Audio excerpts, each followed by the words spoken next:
There are 4 chairs at the dinner table in the Miller house. There have always been 4 chairs.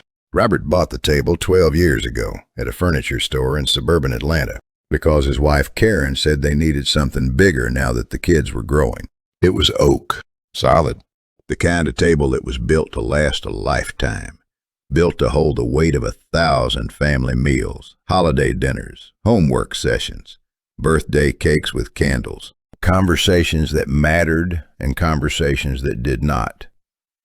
The ordinary accumulation of a family's life together. 4 chairs, Robert at the head, Karen to his right, their son Marcus, now 15, to his left, and across from Robert at the far end, the chair that belongs to Emily, the chair where Emily sat every night for 17 years, the chair where she spilled spaghetti sauce when she was 4 and cried because she thought she ruined the table, the chair where she did her algebra homework with her tongue sticking out of the corner of her mouth, the way it always did when she was concentrating, the chair where she sat on the evening of her 16th birthday and opened the necklace Robert had saved 3 months to buy, a small gold cross on a chain. And her eyes filled up and she said, "Daddy, it is perfect." The chair is empty now. It has been empty for 2 years, 1 month, and 14 days. Karen sets the table for 3. She used to set it for 4. For the first 6 months after Emily died, Karen set 4 plates, 4 glasses, 4 sets of silverware, as if the routine itself could undo reality, as if setting a place could summon the person who was supposed to sit there. Robert never asked her to stop. He could not.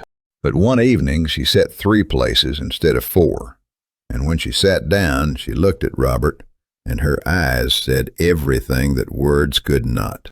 She is not coming back. I know she is not coming back. They eat in silence most nights.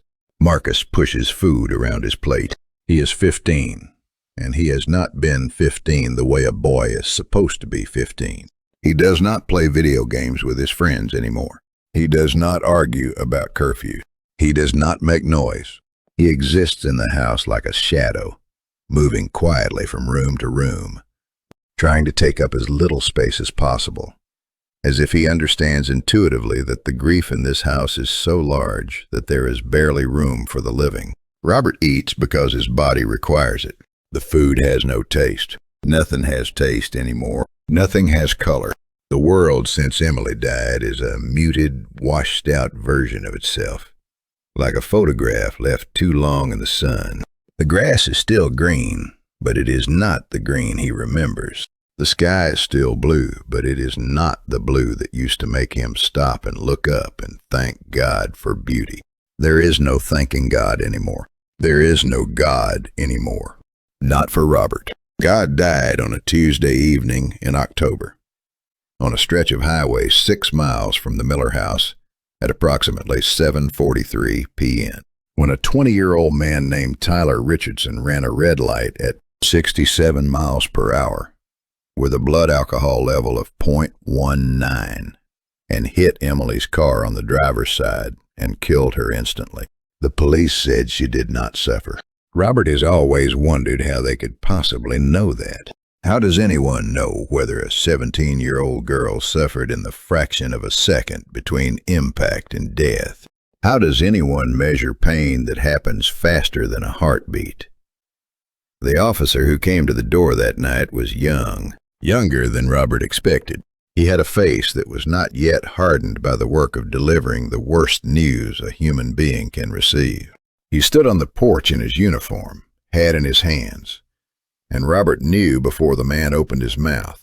He knew the way an animal knows when the ground is about to shake. Something in the air, something in the quality of the silence, something in the way this young officer could not quite meet his eyes. "Mr.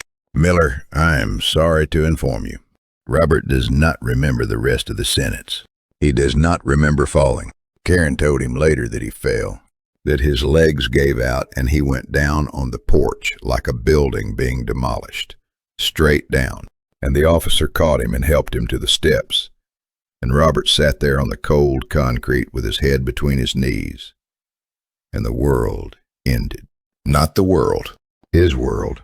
The particular irreplaceable, specific world in which Robert Miller was a father of two. That world ended and was replaced by this one, this gray, tasteless, silent world, where the dinner table has an empty chair, and the bedrooms have a door that Robert opens every night, even though opening it destroys him, because not opening it would be worse. Emily's room is exactly as she left it. The bed is made. Emily was meticulous about making her bed, one of those strange teenaged habits that defied the stereotype. Her desk has her laptop, closed. Her bookshelf has her books, a mix of young adult novels and devotional guides, and a worn leather Bible with sticky tabs marking her favorite passages. Her walls have photographs of friends, concert tickets, a poster of a sunset over the ocean. Her closet door is open because she always left it open, and Robert cannot close it. He goes in there every night. He sits on the edge of her bed. He picks up the framed photograph on the nightstand. Emily at 16, hair in a ponytail, cross necklace, catching the light.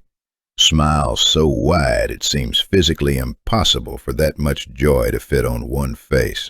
He holds the photograph and he talks to her. He tells her about his day. He tells her he misses it. He tells her he is sorry, though he does not know what he is sorry for. And then the anger comes.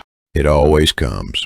It rises up from somewhere below his grief, like lava pushing through rock, hot and destructive and impossible to contain. The anger is not at God anymore. You cannot be angry at something you no longer believe exists. The anger is at Tyler Richardson, 20 years old, college student, fraternity member, the son of a single mother who raised him alone, a boy who went to a party and drank too much and got behind the wheel because he was 20 and stupid, and 20-year-olds are always stupid, and no one stopped him. And now Robert's daughter is dead, and this boy is alive. And the injustice of that equation, that arithmetic of survival, the obscene mathematics of who lives and who dies, fills Robert's chest with a heat that has no outlet. He wants Tyler Richardson to suffer. He wants him to feel what Robert feels. He wants him to lie awake at 3 in the morning and stare at a ceiling and know that he destroyed a family. He wants him to spend the rest of his natural life in a cell, staring at walls, thinking about a girl he never knew, who will never grow up because of what he did. Robert prays for this. Not to God. He does not believe in God. He prays to the universe, to karma, to whatever force governs the dispensation of punishment. He prays for Tyler Richardson to rot. That is where Robert Miller is. That is the landscape of his heart 2 years after losing his daughter. Grief and rage and emptiness, and an ache so deep it has become structural. It is not something he feels anymore. It is something he is. He is the ache. He is the empty chair. He is the father whose daughter is gone. And the trial is in 3 days. In 3 days, Robert will sit in a courtroom and face the man who killed his Emily. He will look into the eyes of the person he hates more than he has ever hated anything in his life. And he has no idea, not the slightest clue, not the faintest whisper of premonition, that what will happen in that courtroom will not be justice. It will be something far more dangerous, far more powerful, far more impossible. But Robert was about to face the man who destroyed his world. The courtroom smelled like old wood and anxiety. Robert had never been in a courtroom before.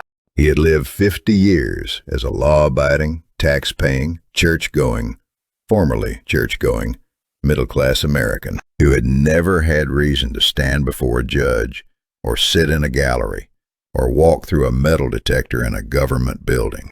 Courtrooms were places he saw on television. They were sets. They were not real. This was real. The benches were hard. The lighting was flat. The American flag stood in the corner like a prop that had been there so long it had become invisible. The judge's bench was elevated, a physical reminder that someone in this room had authority over the proceedings, and everyone else was subject to that authority. There were lawyers. There were clerks. There was a court reporter with a machine. There were people in the gallery, some of them strangers, who came to watch because the case had gotten local attention. Some of them Emily's friends from school and church. Some of them members of the Millers' former congregation, who still loved them even though Robert had stopped coming 2 years ago. Karen sat next to Robert. She was wearing the black dress she had worn to Emily's funeral. She had not planned to wear it. She told Robert that morning that she was going to wear something else, something that did not carry the weight of that day, but when she opened the closet, her hands went to the black dress automatically, the way a person's hands go to a weapon when they feel threatened. Armor. The black dress was armor. Marcus sat on Robert's other side. He was wearing a tie for the first time since Emily's funeral, and he kept pulling at the knot, loosening it, tightening it, a nervous repetition that made Robert want to reach over and still his son's hands. But he could not, because his own hands were shaking. The prosecution presented first. The assistant district attorney was a woman in her 40s, competent, no nonsense, the kind of lawyer who believed in the system and executed her role within it with precision. She outlined the facts. On the evening of October 14th, Tyler Richardson, then aged 20, attended a fraternity party at which he consumed a significant quantity of alcohol. At approximately 7:30 p.m., he left the party and drove his vehicle eastbound on Highway 12. At the intersection of Highway 12 and Maple Drive, he ran a red light at 67 miles per hour. His vehicle struck the driver's side of a Honda Civic operated by Emily Miller, age 17. Emily Miller was pronounced dead at the scene. Tyler Richardson survived with minor injuries. His blood alcohol content at the time of the accident was measured at .19, more than twice the legal limit. Facts. Clean, clinical, sterile facts. Delivered in a voice that was professionally detached, because professional detachment is how the legal system processes the destruction of human life. Robert heard the facts, and they were not facts. They were his daughter's last moments, translated into language that stripped away everything that mattered. The fear she might have felt, the sound of the impact, the way her body looked when the paramedics arrived, the cross necklace that was found on the floor of the car, the chain broken by the force of the collision. And then the side door opened. Tyler Richardson entered the courtroom. Robert had seen photographs. The mugshot that was published in the newspaper the day after the accident.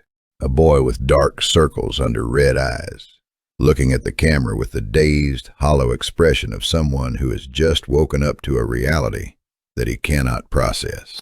But a photograph is flat. A photograph does not walk. A photograph does not breathe. A photograph does not shuffle into a courtroom in an orange jumpsuit with shackles on his wrists and ankles, head bowed so low that his chin nearly touched his chest. Tyler Richardson was thin, not the thinness of someone who does not eat enough, the thinness of someone who has been consumed from the inside. His face was gaunt. His skin was pale in the way that skin gets when it has not seen sunlight in months. He was 22 now. 2 years of pretrial detention, 2 years of waiting for the machinery of justice to grind forward. He looked older.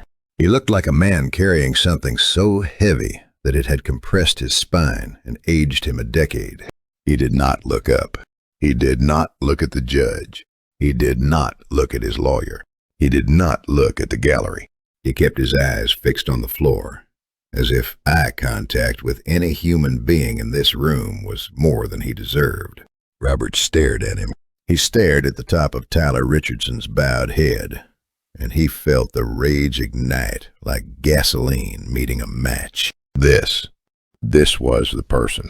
This frail, pathetic, crumpled figure in orange was the person who had taken Emily, who had stolen her prom and her graduation and her college years and her career and her wedding and her children and her life, who had replaced all of those things, all of the things that should have been, with an empty chair at a dinner table, and a bedroom that gathered dust, and a father who could not sleep, and a mother who wore funeral dresses, and a brother who had forgotten how to be 15.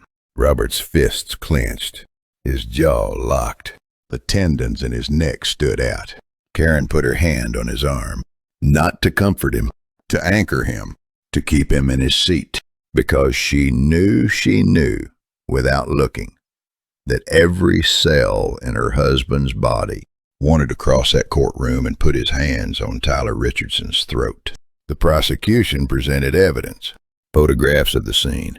Robert had been warned about this. The victim's advocate had sat with them before the trial and explained, gently, that the evidence would be graphic and that they were allowed to leave the room if they needed to. Robert did not leave. He looked at every photograph. He owed Emily that much.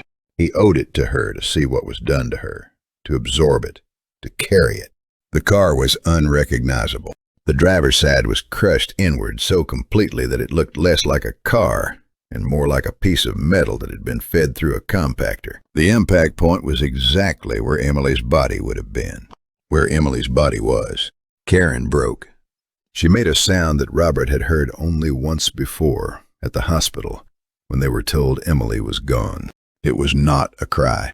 It was something beneath crying, something primal, something that came from a place in the body that is activated only when a mother loses a child and the grief is so enormous that the human vocal system cannot contain it. And it comes out as sound that is not a word and not a scream, but something entirely its own. Robert put his arm around his wife and held her against his chest, and he looked at Tyler Richardson over the top of Karen's shaking head. And for the first time, Tyler looked up. Their eyes met. It lasted less than 2 seconds.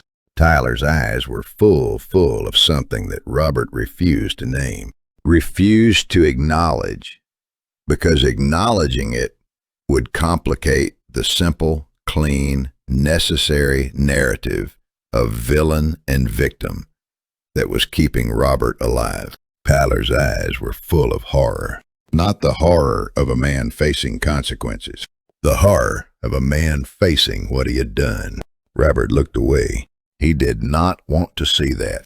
He wanted Tyler to be a monster. Monsters are easy to hate, but God was preparing Robert's heart for something impossible. The trial lasted 4 days. Robert attended every session. He sat in the same seat, front row behind the prosecution, close enough to hear the lawyers whisper, close enough to see the judge's expressions shift, close enough to study the back of Tyler Richardson's head and imagine things that no Christian man should imagine. He went home each evening and he could not eat and he could not sleep and he could not think about anything except the courtroom and the evidence, and Tyler's bowed head, and the sound Karen had made when she saw the photographs. At 2 a.m. on the second night, Robert was sitting in the living room in the dark. The television was on, but he was not watching it. The blue light flickered across his face and threw shadows on the walls, and he sat there in the silence of a house where everyone else was asleep. And he thought about killing Tyler Richardson. He did not think about it abstractly. He thought about it specifically. He imagined walking into the courtroom with a weapon. He imagined the weight of it in his hand. He imagined the sound. He imagined the look on Tyler's face. And he felt God help him. He felt satisfied.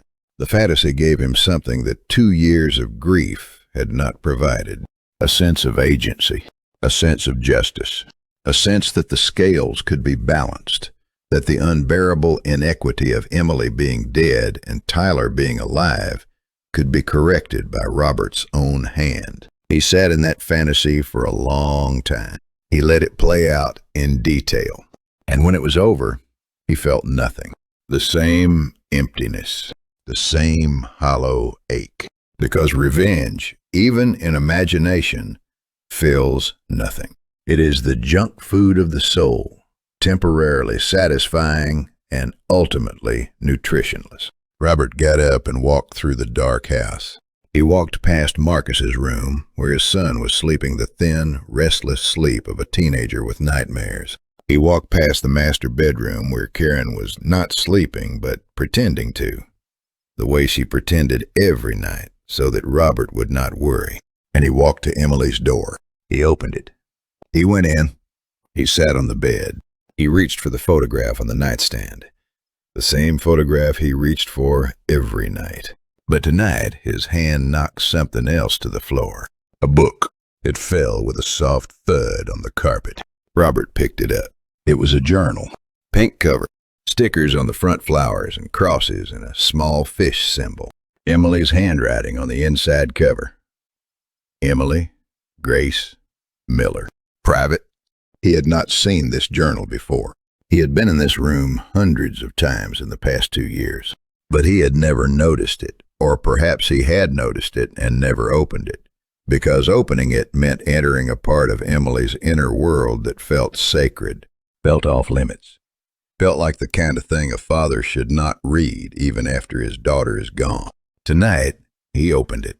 He did not know why. Something moved his hands the way something had moved his hands to knock it from the nightstand in the first place.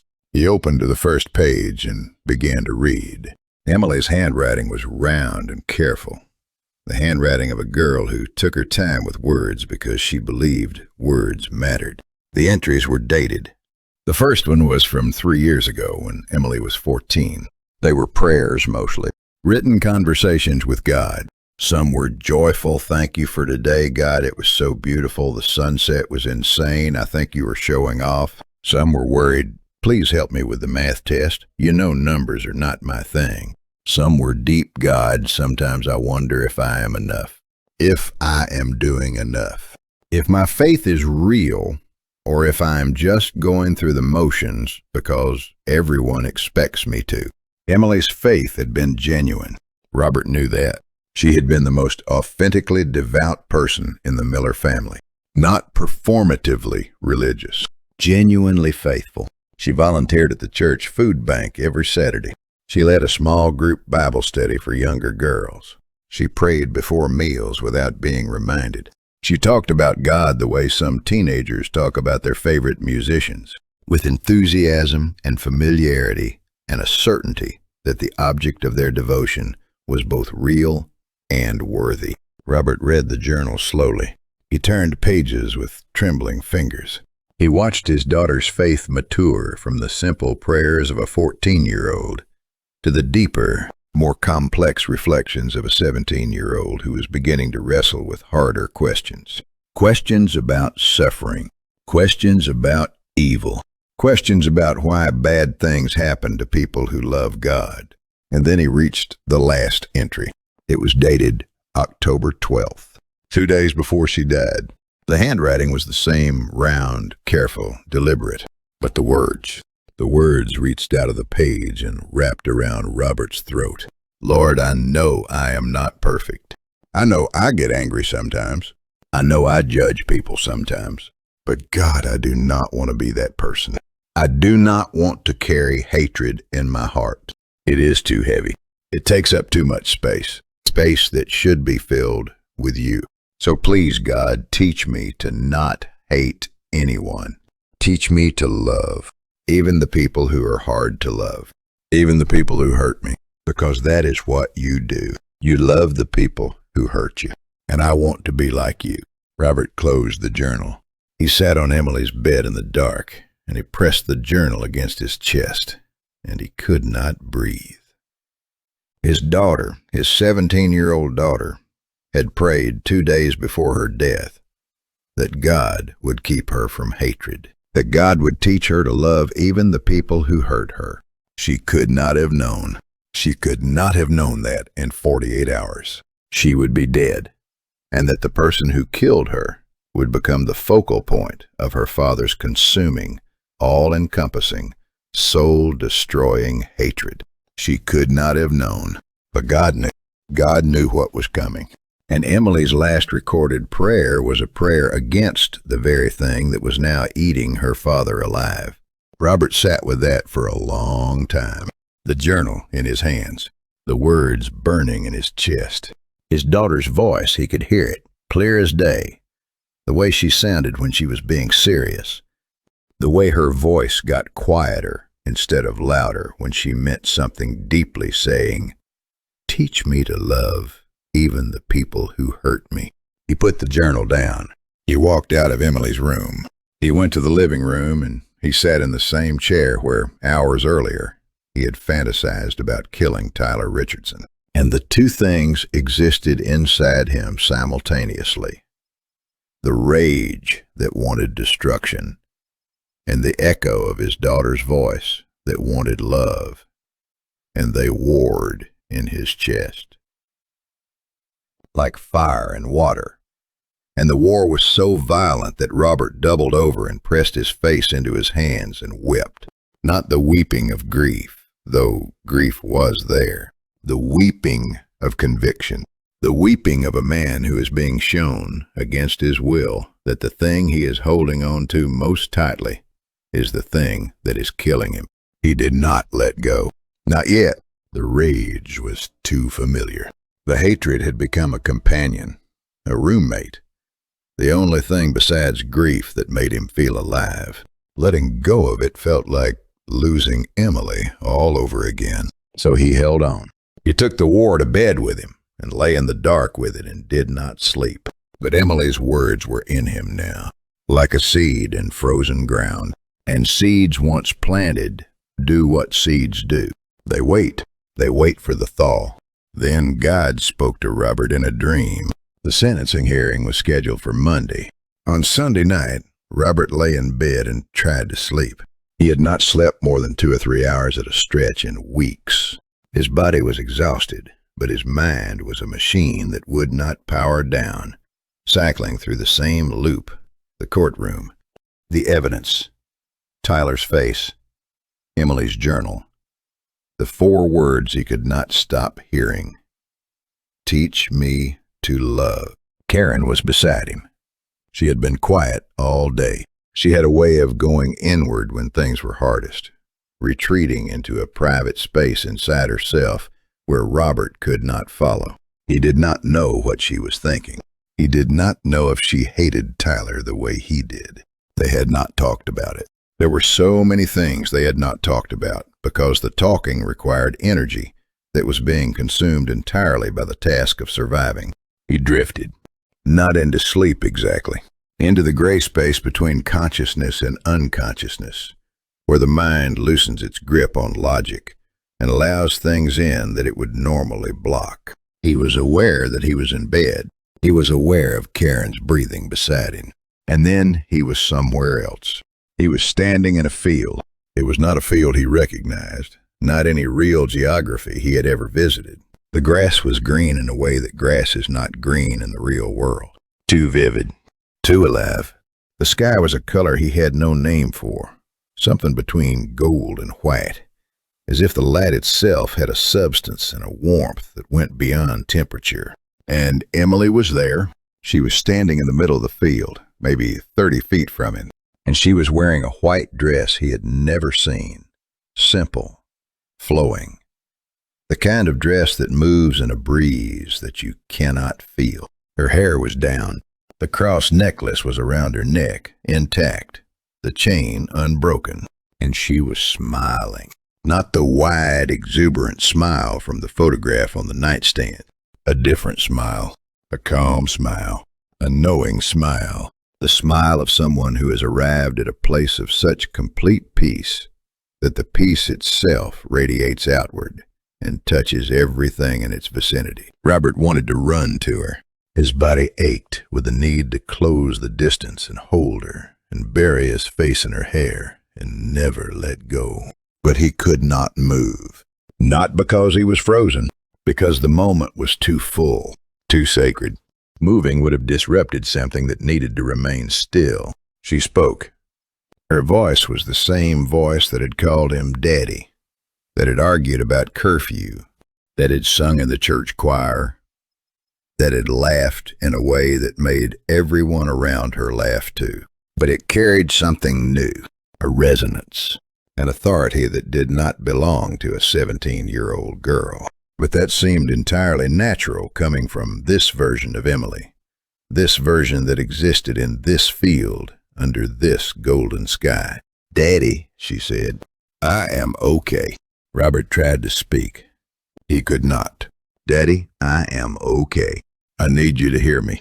I am okay, and I need you to be okay too. Tears were running down his face. He could feel them even though this was a dream. The physical sensation of tears on his cheeks, warm and real. I know you are hurting, she said. I know you are angry. I know what you carry around with you every day, and I know it is killing you.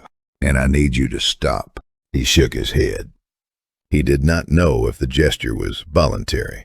It was the reflex of a man who knows what is coming and does not want to hear it. Daddy, let it go. Her eyes, Emily's eyes, brown like Karen's, bright like sunlight through amber, held his. You need to forgive him. No. The word erupted from Robert's throat with a force that surprised him. No, I cannot. Not him. Emily did not flinch. Her smile did not waver. The peace on her face did not crack. She stood in that field, and she looked at her father with a love that was larger and more complete than anything he had ever felt. And she said, "You can. Not because it is easy, because it is right. And because holding on to the hate is not hurting him, Daddy. It is hurting you. It is hurting Mom. It is hurting Marcus. It is keeping all of you trapped in the worst day of your life. And I am not there. I am here. And here is so good, Daddy. It is so good. You do not need to be angry for me. I do not need your anger. I need your freedom. Daddy, please, be free." She smiled. One more time. That calm, knowing, radiant smile. And then the field began to fade. The golden light dimmed. Emily's form softened, blurred, dissolved. And Robert opened his eyes in his dark bedroom with his wife, breathing beside him and tears soaking his pillow, and his daughter's voice still echoing in his ears. Be free. He got out of bed. It was 4 a.m. He went to the living room. He sat in the same chair, and he picked up the Bible. It was still there. Karen had never moved it, even though Robert had not touched it in 2 years. It was on the shelf beside the couch, dusty, a bookmark still holding a place in the Psalms from the last time Robert had opened it, which was the Sunday before Emily died. He held the Bible, and he did not open it. He just held it. The weight of it. The familiarity of it, the leather cover worn smooth by years of handling. And then he opened it. Not to the bookmark. He opened it to Matthew, chapter 6, verses 14 and 15. He did not look for them deliberately. The Bible fell open to the page, the way Bibles sometimes do when they have been opened to the same place many times the spine remembers. For if you forgive other people when they sin against you, your heavenly Father will also forgive you. But if you do not forgive others their sins, your Father will not forgive your sins. Robert read the words.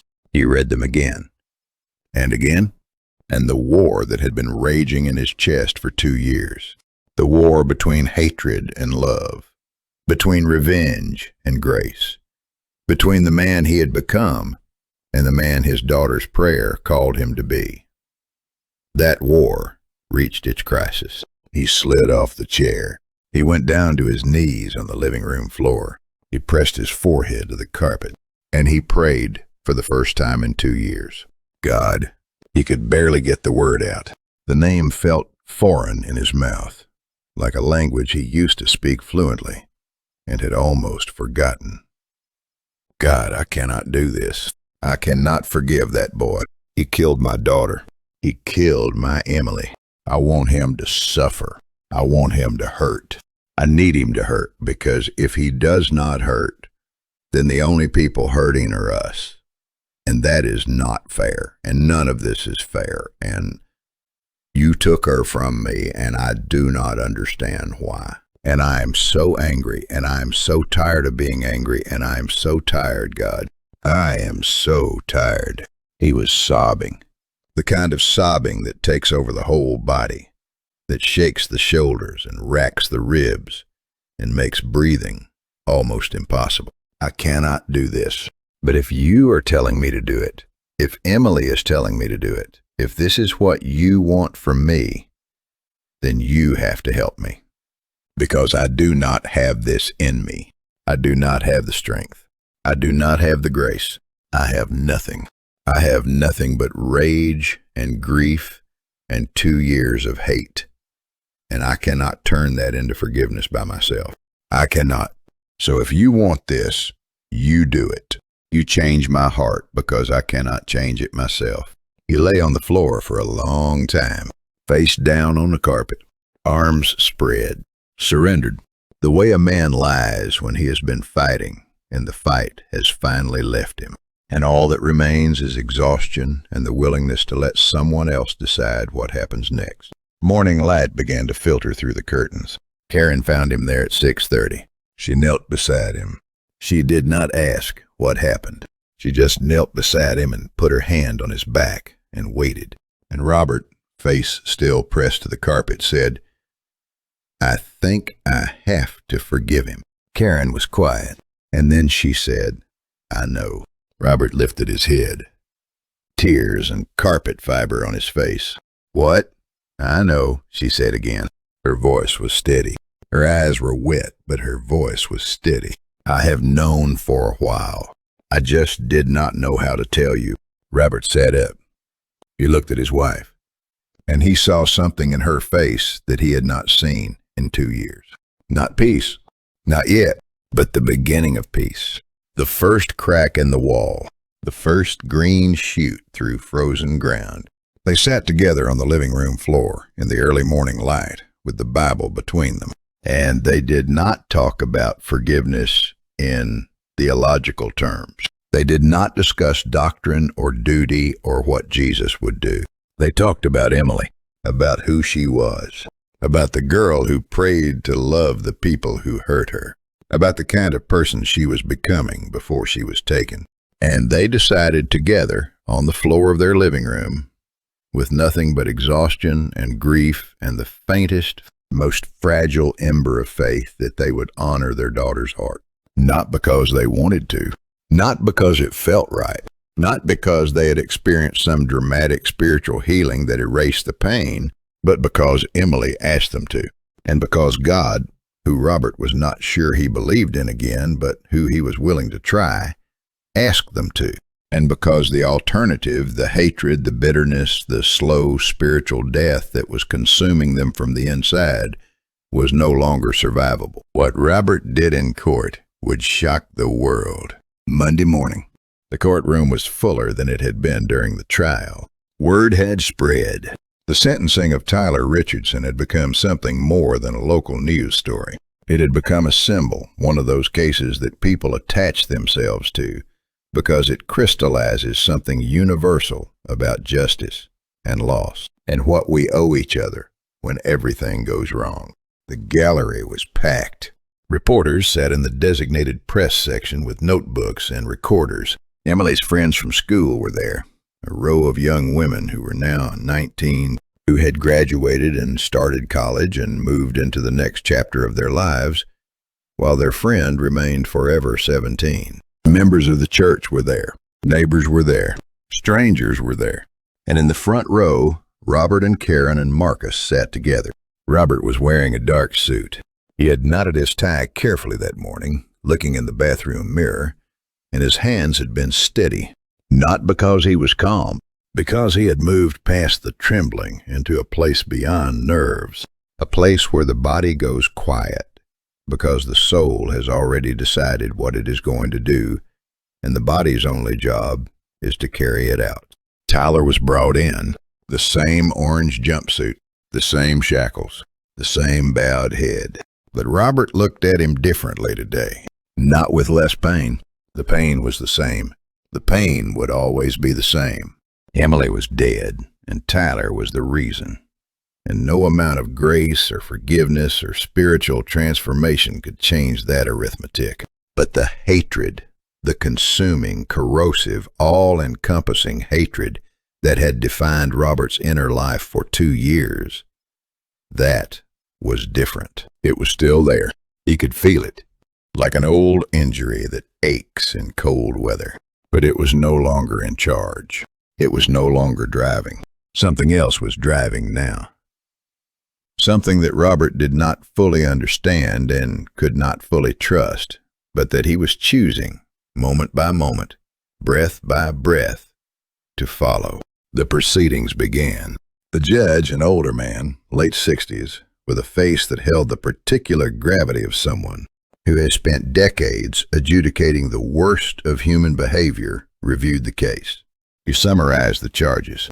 He noted that Tyler had pleaded guilty to vehicular homicide while intoxicated. He noted Tyler's clean record prior to the incident. He noted the pre-sentencing report. He noted the letters that had been submitted from Emily's family, from Tyler's mother, from Tyler himself. And then he delivered the sentence. The state of Georgia sentences Tyler James Richardson to 15 years in the state correctional facility. A sound moved through the gallery. Not a gasp, not a cheer, something in between. The collective exhale of a room full of people who have been holding their breath, processing a number 15 years and trying to decide whether it is enough, whether any number could be enough, whether justice can be measured in years the way temperature is measured in degrees. Robert did not react. He sat perfectly still. 15 years. Emily would have been 32 when Tyler was released. She would have been a woman, maybe a wife, maybe a mother. 15 years of Tyler's life in exchange for all the years of Emily's life. It was not a fair trade. It could never be a fair trade. There is no exchange rate for a human life. Tyler collapsed. Not dramatically, not a fall or a faint. He folded. His body bent forward and his head went down and his shoulders shook. And a sound came from him that Robert recognized because Robert had made the same sound 2 years ago on a hospital porch. The sound of a person breaking under a weight they cannot carry. Behind Tyler, in the gallery on the other side of the aisle, a woman cried out. Robert turned and saw her. Tyler's mother. A small woman in her 50s, wearing a dress that was clean and pressed but not new, clutching a handkerchief. Her face contorted with a grief that mirrored Karen's grief so exactly that Robert felt something shift in his chest. A mother. She was a mother watching her son be sentenced. A mother who had raised that boy alone, who had done her best, who had failed in the way that all parents fail, not through malice, but through the simple, terrible insufficiency of being human. She was losing her son, not to death, but to prison. And the grief on her face was the grief of a mother. The same species of grief that Karen carried. Different cause, same agony. The judge spoke again. Before I adjourn, I want to offer the victim's family the opportunity to address the court, as is their right under Georgia law. Is there anything you wish to say? The courtroom went quiet. Every head turned toward the front row, toward Robert. Robert had known this moment was coming. The victim's advocate had discussed it with them weeks ago. He had the option of making a victim impact statement. He had written one. It was in his jacket pocket, 3 pages of careful, deliberate words that documented the devastation of losing Emily, the destruction of his family's peace, the ongoing trauma that no sentence could repair. 3 pages that concluded with a request for the maximum penalty. He had written that statement 2 weeks ago.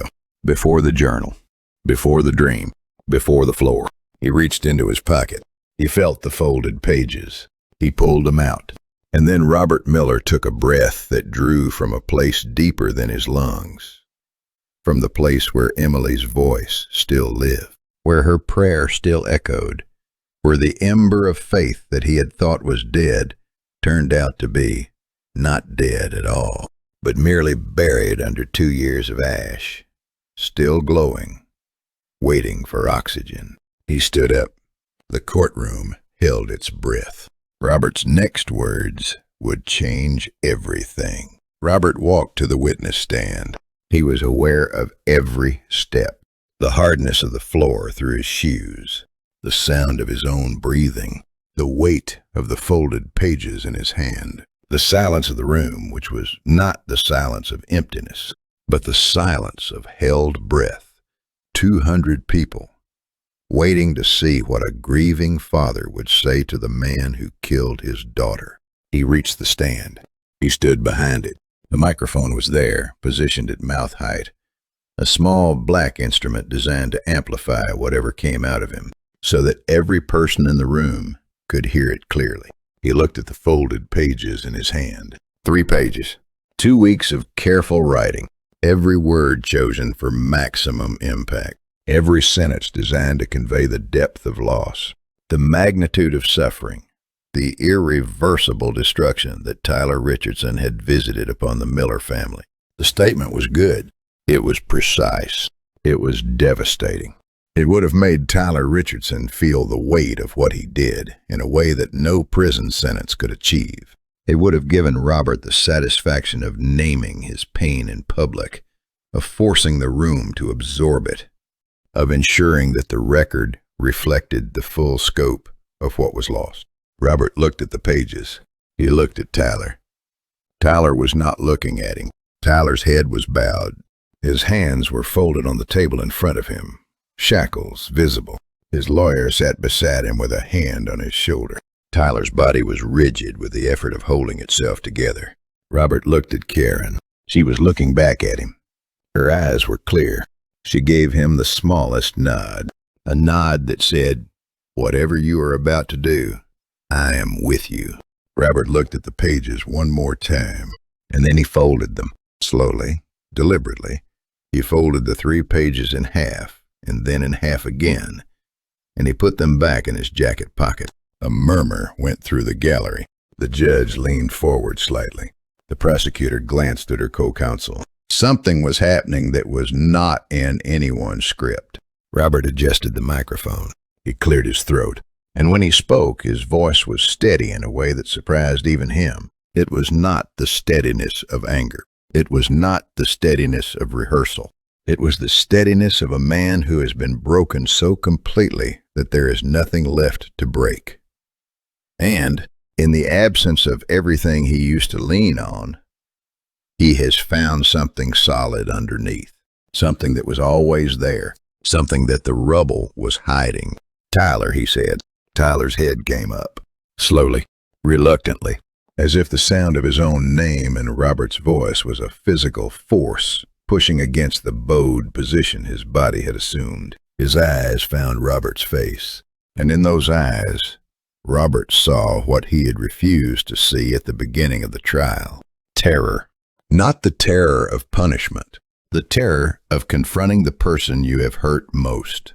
The terror of standing or sitting before someone whose life you have destroyed and having nowhere to hide from the reality of what you have done. "Tyler," Robert said again, softer. The boy's chin trembled. "Tyler, 2 years ago, you took something from me that I can never get back. My daughter, Emily Grace Miller, 17 years old.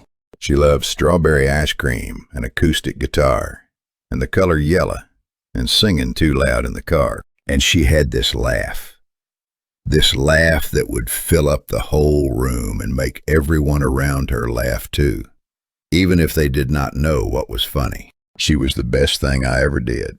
She was the best part of me, and you took her." His voice cracked on the last word. He paused. He breathed. He continued, "For 2 years I have hated you. I need you to know that. I need you to know that I have lain awake at night and imagined the worst things a human being can imagine doing to another human being, and I imagined doing all of them to you. I have prayed for your suffering. I have wanted you to feel what I feel. I have wanted you to spend the rest of your life in a cell, staring at a wall, knowing that you destroyed a family." Tyler was crying, silently, tears running down his gaunt face and dripping off his jaw. He did not wipe them. His hands stayed folded on the table. He took it. He took every word like a blow because he believed he deserved every blow. And he was right. Robert paused again. The courtroom was so quiet that the sound of the court reporter's breathing was audible. "And I have carried that hatred with me every day," Robert said. "I carried it to bed, and I carried it to work, and I carried it to the dinner table where my daughter's chair sits empty. I carried it until it became part of me, until I could not tell the difference between Robert Miller and the hatred inside him. The two became the same thing, and it was killing me. He reached into his other pocket. He pulled out a small book. Pink cover, stickers, Emily's journal. He held it up. My daughter kept a journal, he said. I found it a few days ago. And the last thing she wrote, the last thing my daughter put on paper before she died was a prayer. She asked God to teach her not to hate anyone. She asked God to teach her to love, even the people who hurt her. Robert's eyes were wet. His voice was thick, but it did not break. She wrote that 2 days before you killed her. 2 days. She could not have known, but God knew. And I believe he let me find those words because he wanted me to hear them. Not from a preacher, not from a Bible, from my daughter, from Emily. Because Emily was the truest Christian I have ever known. And if she were standing here right now, if she could see me up here, full of hatred, full of rage, full of everything she prayed against, she would be heartbroken. Not because of what you did to her, Tyler, because of what the hatred is doing to me. The courtroom was motionless. Not a cough, not a rustle, not a single person reaching for a phone or shifting in their seat. The room was held in the grip of something that transcended legal proceedings. Something was happening that the court reporter's machine could record but never capture. Then Robert said 4 words that would echo through eternity. Robert looked at Tyler. He looked at this 22-year-old boy in an orange jumpsuit who would spend the next 15 years of his life in a prison cell. This boy who had made one catastrophic, unforgivable decision on one ordinary evening and would pay for it for the rest of his life, and was already paying for it in ways that no court could measure the weight in his eyes. The collapse of his body, the way he could not lift his head because the shame was a gravitational force pressing him toward the earth. Robert looked at him and he felt 2 things simultaneously. He felt the pain. The pain was there. The pain would always be there. Emily was dead and nothing would bring her back. And the empty chair would remain empty and the grief would remain grief. And that was the truth, and no amount of forgiveness could change it. But alongside the pain, flowing through it, woven into it, inseparable from it like light, passing through a prism and emerging as something different on the other side. Robert felt something else. Grace, not his grace. He was not capable of this grace. He knew that with absolute certainty. The man who had fantasized about violence, who had prayed for suffering, who had spent 2 years marinating in the most toxic hatred imaginable, that man did not have grace to give. But grace was coming through him anyway, like water through a pipe. The pipe does not create the water. The pipe just carries it. Robert was the pipe. God was the water, and Emily was the hand that turned the valve.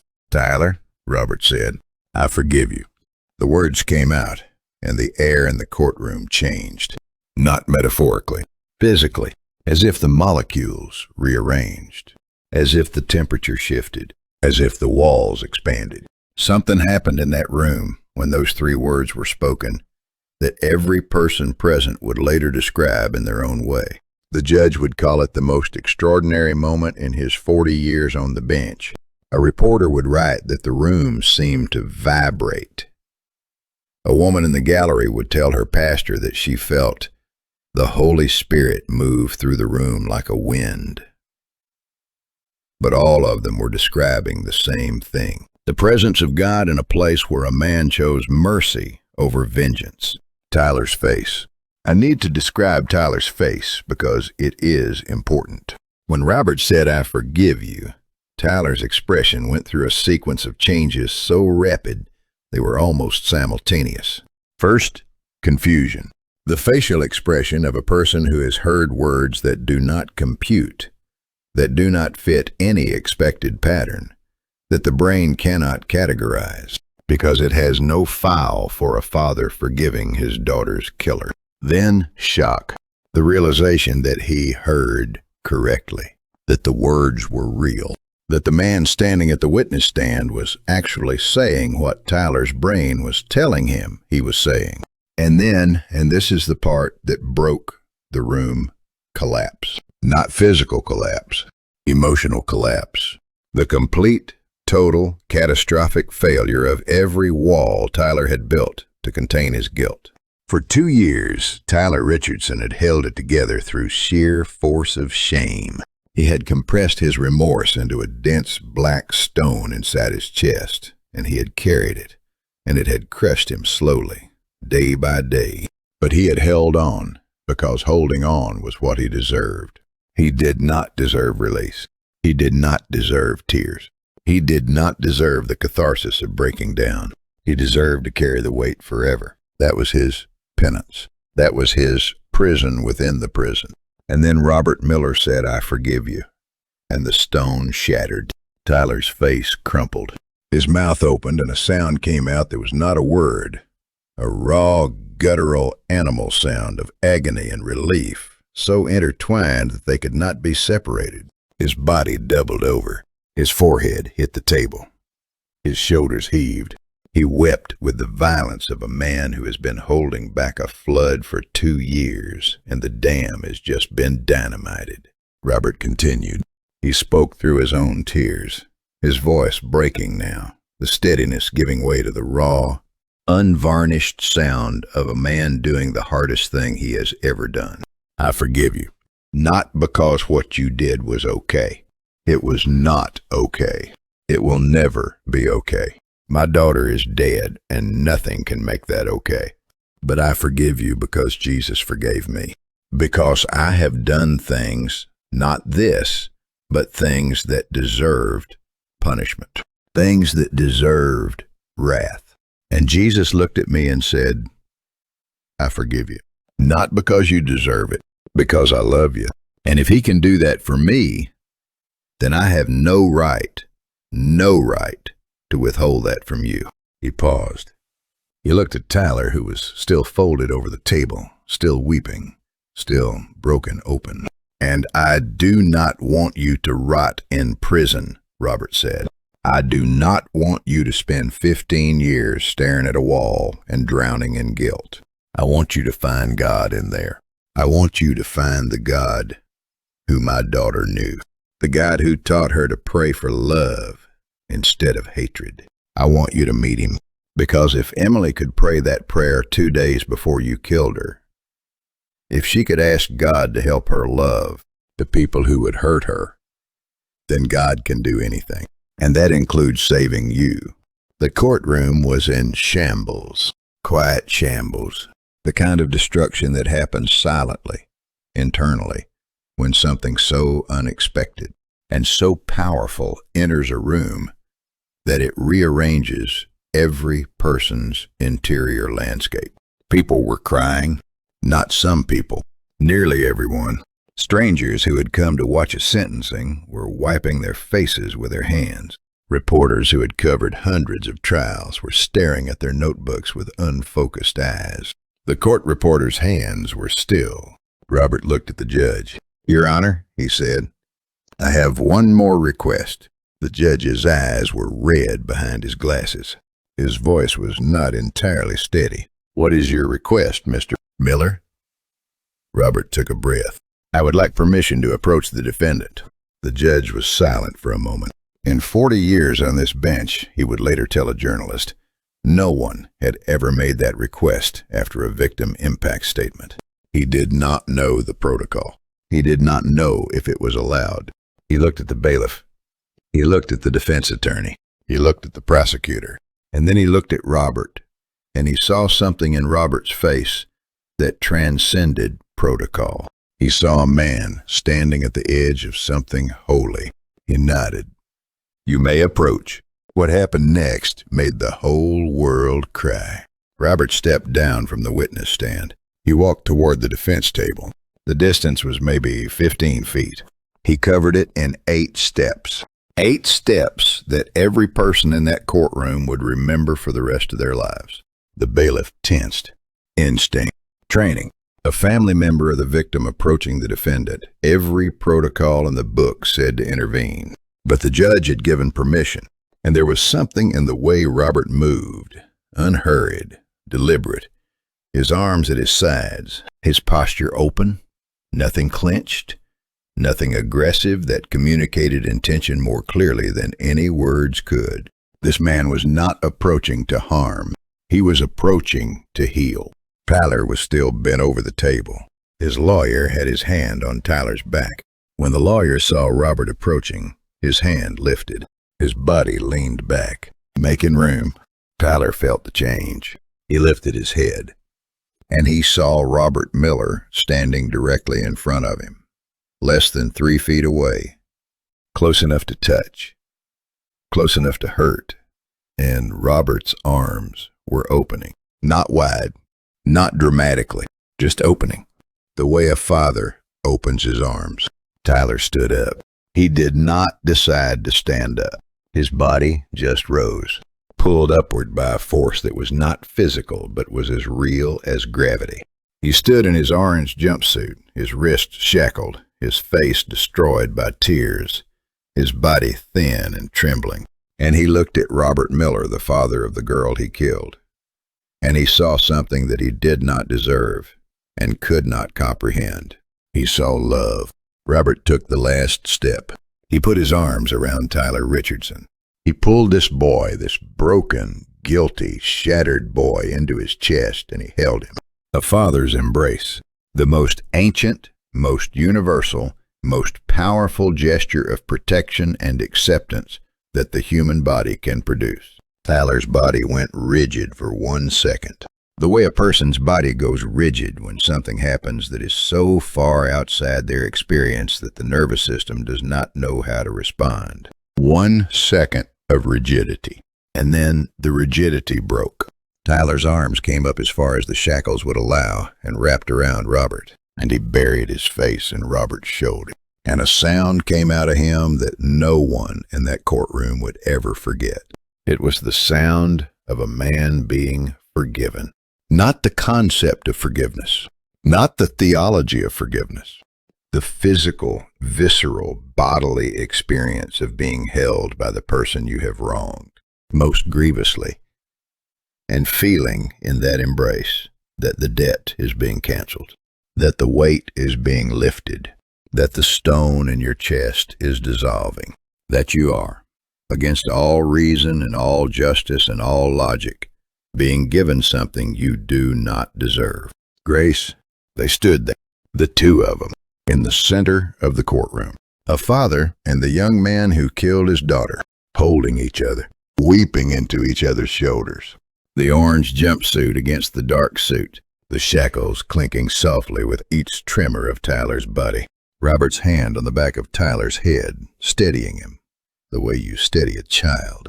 "I forgive you," Robert whispered. "I forgive you, son." Son? He called him son. He did not plan it. The word came out on its own, and when it did, Tyler's knees buckled. Robert caught him, held him up, kept him from falling, the way a father catches a son. The courtroom was undone.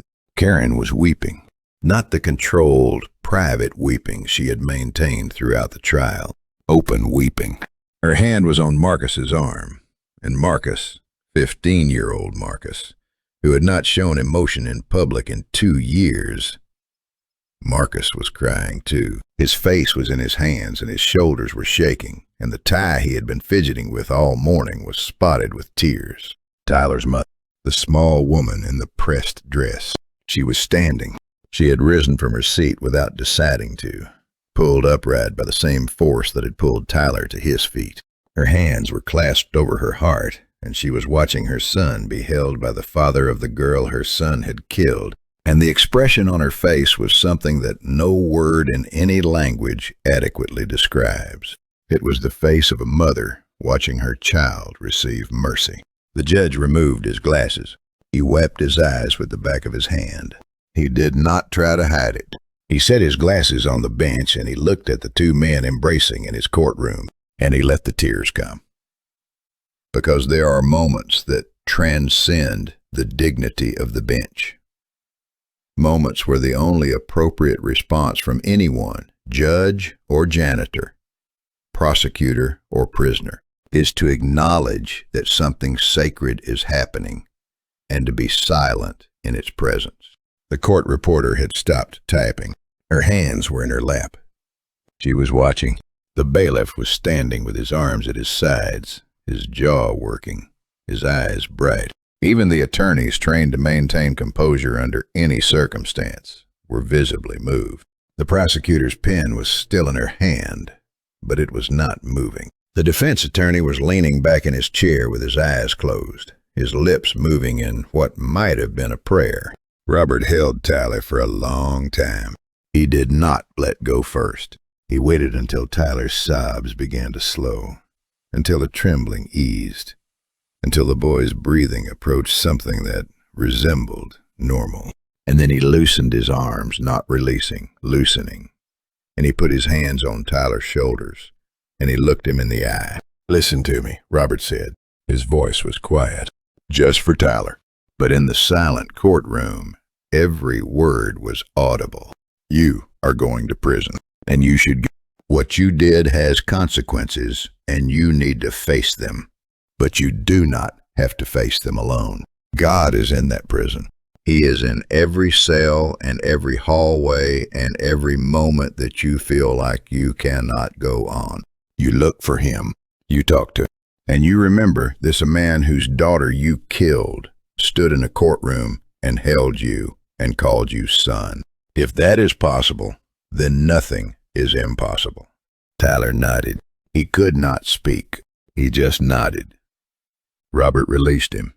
Tyler sank back into his chair. Robert walked back to his seat. He sat down between his wife and his son. Karen took one hand. Marcus took the other.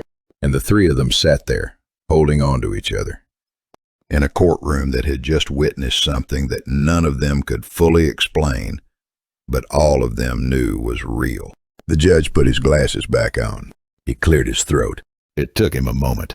"This court is adjourned," he said, and his voice broke on the last word.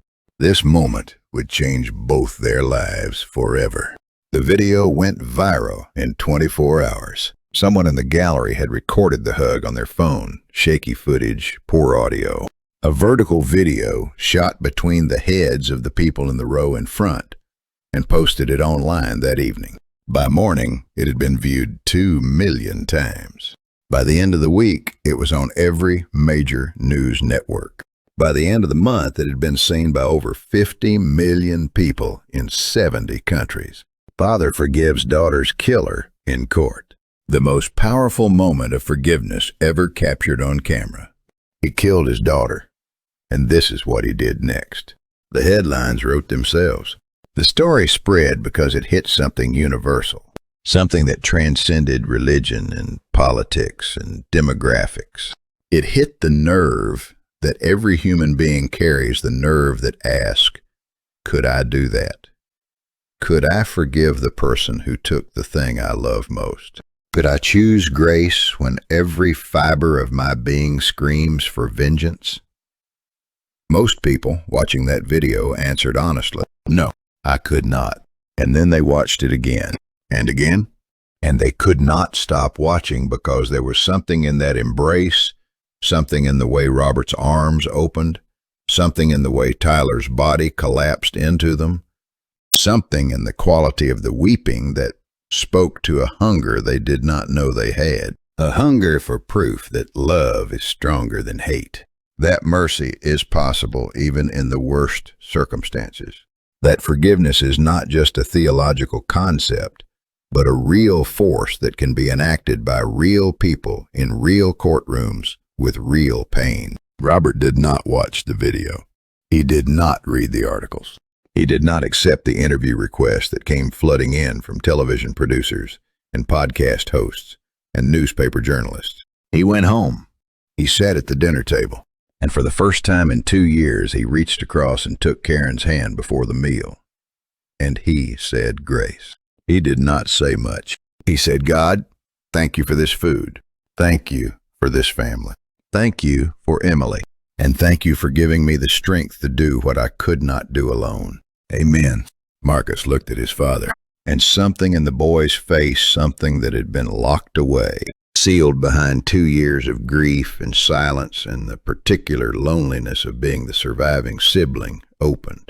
"Dad," he said, "can we talk about Emily?" They talked about Emily. For the first time in 2 years, the Miller family sat at that table with the empty chair, and they talked about her. Not about her death, about her life, about the way she used to sing in the shower so loud that the neighbors could hear, about the time she tried to bake a cake for Karen's birthday and set off every smoke alarm in the house, about her terrible driving, the irony of which was so sharp and so unbearable that they did not speak of it, but acknowledged it in the silence between the stories. They laughed. They actually laughed, and they cried. And the crying and the laughing happened simultaneously, tangled together the way they always are, when grief begins to loosen its grip just enough to let joy back in. They talked for 3 hours. It was the longest they had sat at that table since the night before Emily died. Meanwhile, in the Georgia State Correctional Facility, something else was happening. Tyler Richardson was alone in his cell. Standard-ish, concrete walls, metal bed, a toilet, a small window that showed a square of sky. He had been there for 48 hours. The other inmates knew who he was. The video had reached the prison. Some of them mocked him. Some of them avoided him. Some of them looked at him with an expression he could not read, something between curiosity and respect, as if a man who had been publicly forgiven by the father of his victim carried a mark that set him apart. On his bed was a Bible. It had arrived in the mail 2 days after the sentencing. No return address, just a Bible with a note tucked inside the front cover. "Tyler, start with the Gospels. Your brother in Christ, Robert." Tyler had not opened it. He had set it on the bed and looked at it the way a man looks at something that terrifies him, because opening that Bible meant engaging with the God that Robert Miller spoke about in the courtroom. It meant accepting that forgiveness was real, that grace was real, that a man could hold the person who destroyed his family and call him son and mean it. And if that was real, if that kind of love existed, then Tyler would have to confront something even more terrifying than his guilt. He would have to confront the possibility that he was love, that he was forgiven, that the worst thing he had ever done was not the final word on who he was. And for a man who had spent 2 years believing he was irredeemable, who had accepted his own monstrousness as a fixed and permanent condition, who had built an entire identity around the certainty that he deserved nothing, and no one would ever look at him without seeing a killer for that man. The possibility of love was more frightening than any punishment. On the 3rd night, Tyler could not sleep. He lay on the metal bed and stared at the square of sky through his window, and he heard Robert's voice. "I forgive you, son." He picked up the Bible. He opened it to the Gospel of Matthew. He began to read. He read all night. He read about a man named Jesus who ate with sinners and touched lepers and forgave the people who crucified him. He read about a God who did not wait for people to be worthy of love before loving them. He read about grace, the most offensive, most illogical, most beautiful concept in the history of human thought. And he wept as he read because every word was water on a fire that had been burning in his chest for 2 years. He did not become a Christian that night. Conversion is not a light switch. It is a dawn, slow, gradual, the darkness giving way by degrees. But the reading began. And once it began, it did not stop. Tyler read every day. He requested books from the prison library. He asked questions of the prison chaplain, a quiet man named Pastor Williams, who had been ministering to inmates for 18 years and who recognized in Tyler the particular hunger of a man who has been starving without knowing what he was starving for. Within 6 months, Tyler was baptized in the prison chapel. A small tub of water, Pastor Williams presiding, 3 other inmates witnessing. Tyler went under the water as the man who had killed Emily Miller. He came up as something else, something new. Not innocent, the consequences of his actions remained. The prison walls remained. The years ahead remained. But forgiven. Actually forgiven. Not just by Robert Miller, but by the God Robert served. And forgiven people, Tyler discovered, have a power that unforgiven people do not. They have the power to forgive others. He started small. Conversations in the yard, sitting with men who were carrying their own unbearable guilt, men who had done terrible things and had been told by the world and by themselves that they were beyond redemption. Tyler told them his story, not to make himself a hero, to make God visible. A man whose daughter I killed held me and called me son, Tyler would say. If that is possible, then there is nothing that God's grace cannot reach. The words traveled through the prison the way the video had traveled through the internet. Man to man, cell to cell, a chain reaction of grace. Started by a father's embrace in a courtroom, moving outward in circles that no one could track and no one could stop. Today, both men are living proof that forgiveness works. It has been 5 years. 5 years since a courtroom in Georgia became a cathedral. 5 years since a father opened his arms and a young man fell into them, and the world watched and wept and wondered if what they were seeing was real. It was real. It is still real. Robert Miller is 55 years old now. His hair has more gray than it used to. His face carries lines that were not there before Emily died. The kind of lines that come not from aging, but from feeling, from the sustained daily practice of carrying grief and grace simultaneously, which is the heaviest thing a human being can carry and the most necessary. He still lives in the same house. He still sits at the same table.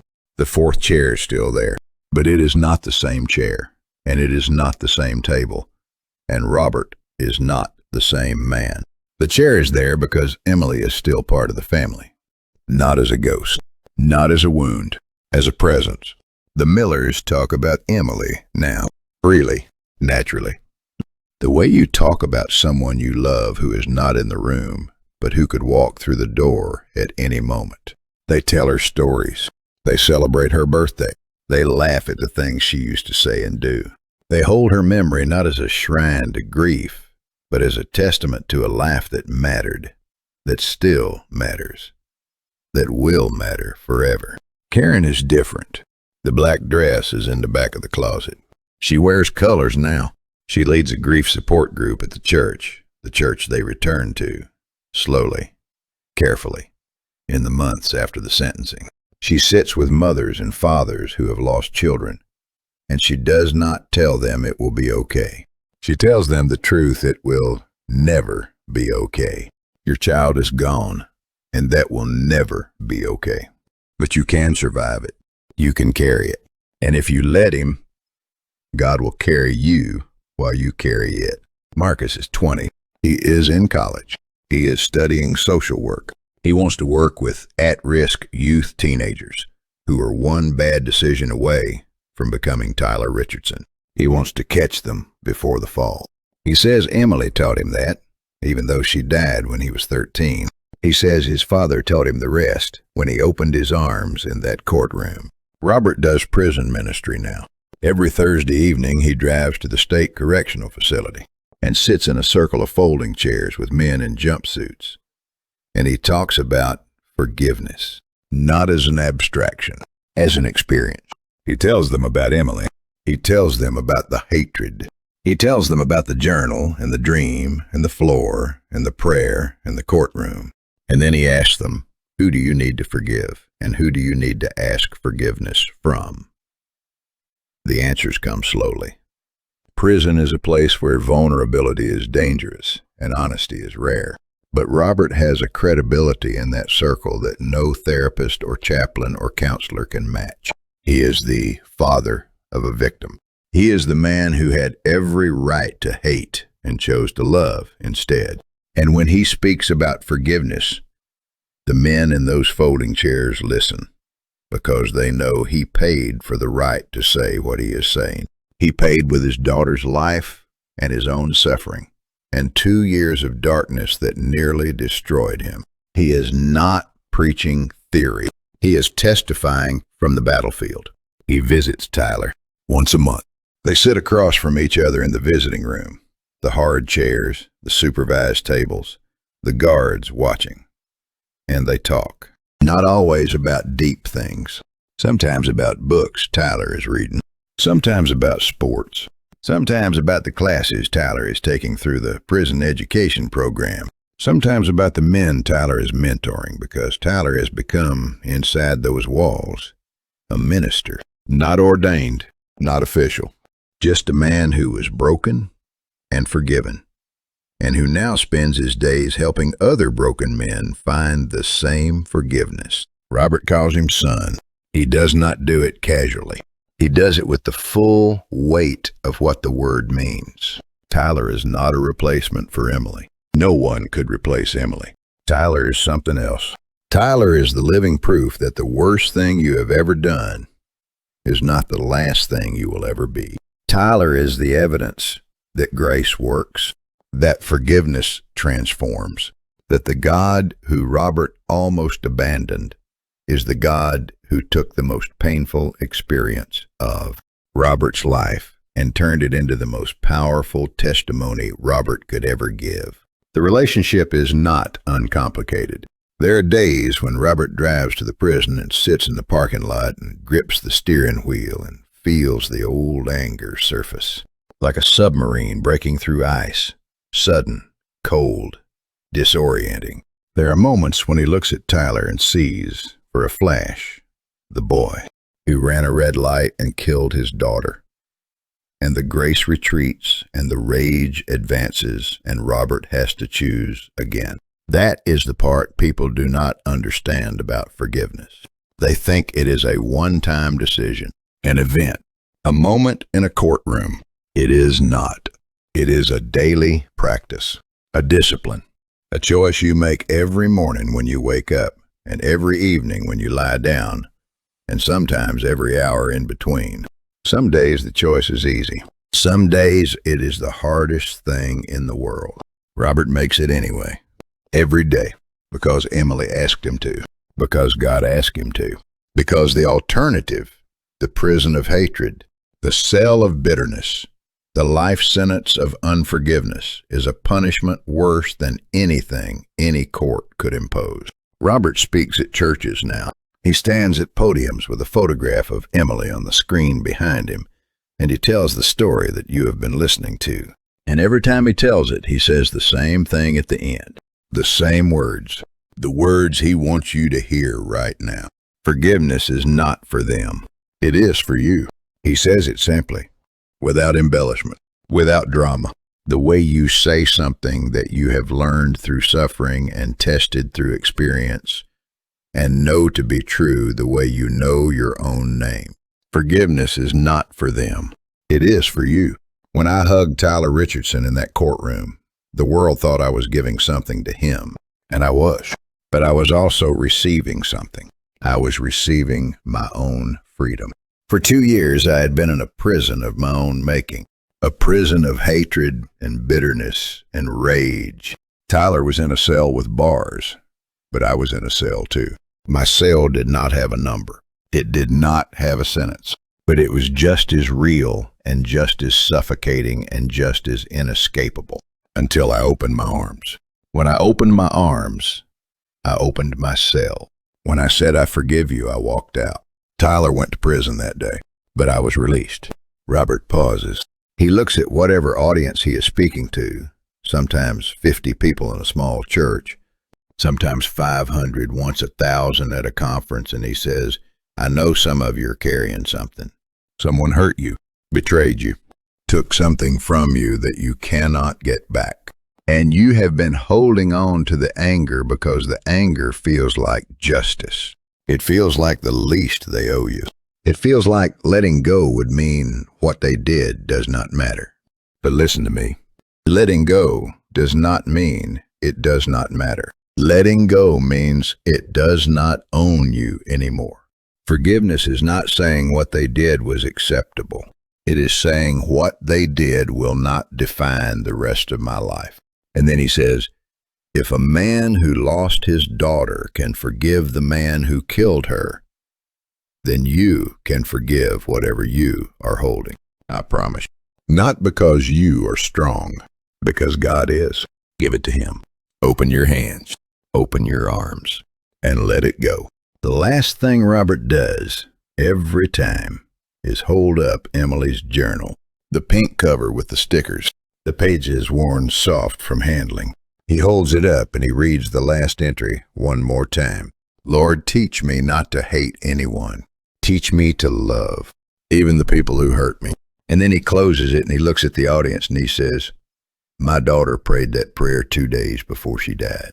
And 5 years later, that prayer is still being answered. Not in Emily's life, in mine, in Tyler, in the lives of every person that this story has reached. Emily's prayer is still working, still moving, still changing hearts. Because prayers do not die when the person who prays them dies. Prayers live forever. And the God who receives them is faithful to answer, even when the answer takes years. Even when the answer looks nothing like what we expected. Even when the answer requires us to do the most impossible thing a human being can do. He is faithful. And so was Emily. Robert closes the journal. He puts it back in his pocket, close to his heart, where it lives. And he steps down from the podium, and he goes home to a house with 4 chairs at the table, and one of them is empty, and all of them are full. Because love fills every chair, even the one where no one sits, especially that one.